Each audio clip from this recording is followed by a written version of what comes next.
Il ne pleut pas aujourd'hui, nous avons de la chance. Un enthousiasme peu partagé.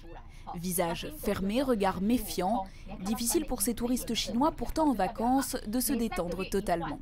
Il faut dire qu'ils voyagent pour la première fois en terre ennemie à Taïwan.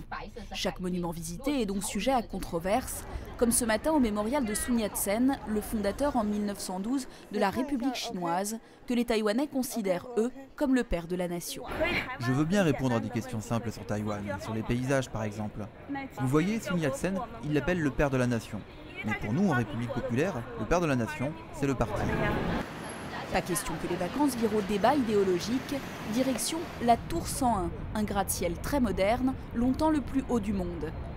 Tout au long du parcours, 2 guides encadrent nos touristes, une taïwanaise et une chinoise, commissionnées par le parti pour s'assurer du bon déroulement du voyage.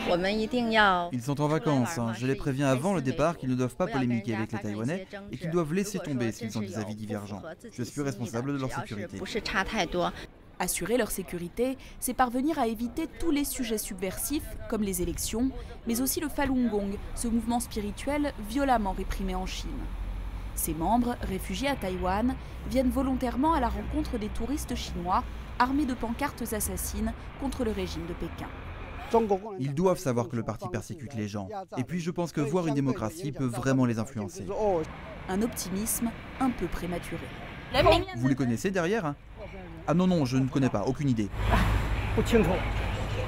Nous n'avons pas les mêmes formes de liberté, c'est comme ça. Et je pense personnellement que Taïwan doit revenir à la Chine.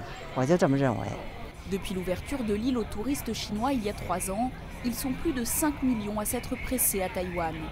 Tous avec la même envie, découvrir celle que la Chine communiste appelle sa 23e province.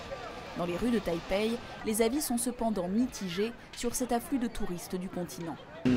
Ces touristes dépensent beaucoup d'argent ici, alors c'est bon pour la situation économique de notre pays. Ici, on est en démocratie, on peut dire ce que l'on veut, aller où l'on veut. Je crains que si on se rapproche trop de la Chine, on perde cette liberté.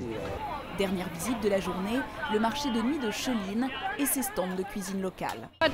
Nos marchés à nous sont bien plus grands. Moi j'aime bien ici, mais je préfère Pékin ou Shanghai qui sont beaucoup plus modernes. Le voyage touche à sa fin. Ces touristes ont apprécié leur séjour. La guide chinoise peut ainsi être satisfaite de son travail. Car de Taïwan, ils retiendront simplement l'image d'une terre exotique et non celle d'un pays démocratique.